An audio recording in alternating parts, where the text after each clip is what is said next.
PFL and Bellator relationship here. I got a couple questions for both of you in regards to just this topic, and obviously, we'll see where it takes us to in the conversation. But first and foremost, any chance that RIZIN still has the opportunity to co-promote with Bellator as Bellator continues to operate under its, or as the PFL continues to operate Bellator under its own banner for the next 2 years? Listen, I don't know why people.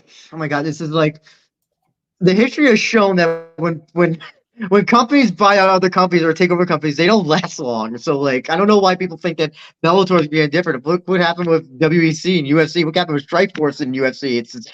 It happens with even outside companies. When they buy out another company, they'll keep them for a while, maybe 3, 4, 5 years less, and then they dissolve them because they're like, oh, we don't need that anymore.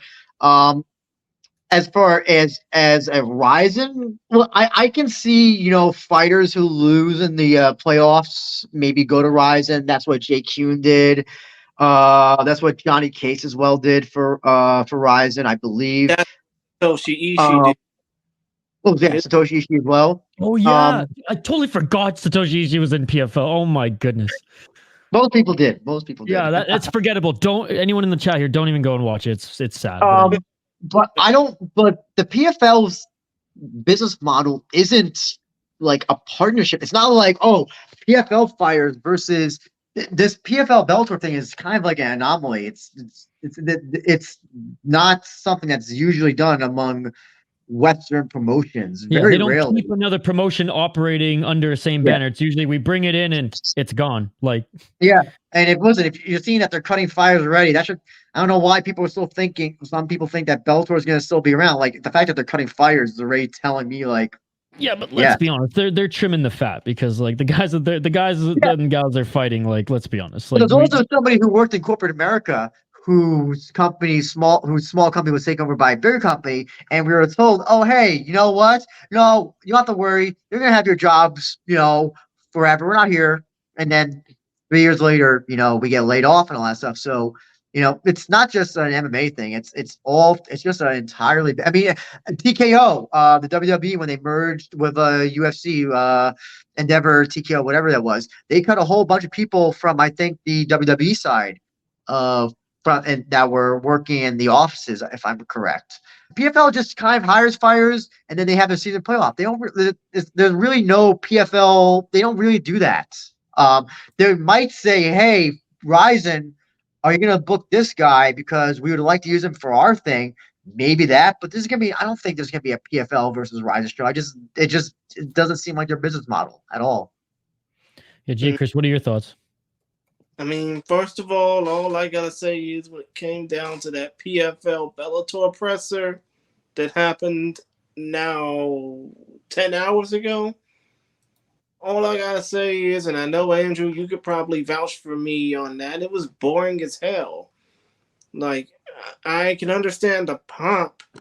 I mean, I can understand the circumstance, but the pomp really wasn't there. It was like the PFL was just showcasing all their toys, so to speak.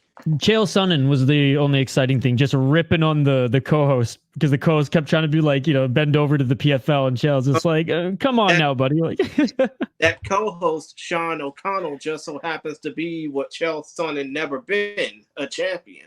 But still. What are you talking about? He beat Anderson Silva. I thought if you won more rounds, you win the fight. He's as he said famously. The point of the matter is Sean O'Connell at least won a title, won $1 million, became big time off of the PFL tournament, was really one of the first fighters to become big off this tournament. But that's not the point. The point of the matter is when it comes down to the future of this PFL Bellator partnership and what it means for RIZIN, I don't think it really means anything but bad because it would probably mean the end of the Bellator PFL part. No, it would probably mean the end of the Bellator RIZIN partnership. And it's like I said, you're probably going to see a lot more of these fighters cut from Bellator and the PFL looking to join RIZIN rather than, Bellator or the PFL making a partnership to RIZIN or just getting a few of their fighters booked for New Year's Eve, which I highly doubt now we're going to see more of that unless, they look to reach out to Rizin and, Peter Murray, the CEO at PFL, say to Shingo Kashiwagi and to Nobuyuki Sakakibara, hey, we like what we see. Let's try and work something out here. Let's try and get things together. But as of right now, I think the whole aspect of the Bellator Rizin deal is pretty much dead because of the fact of the Bellator PFL merger. And to be honest, it's only going to get worse from here before it ever gets better. We got to get a milk carton for Scott Coker because he has totally disappeared ever since. I've not heard a word from Scott Coker, so somebody's got to put his face on a milk carton.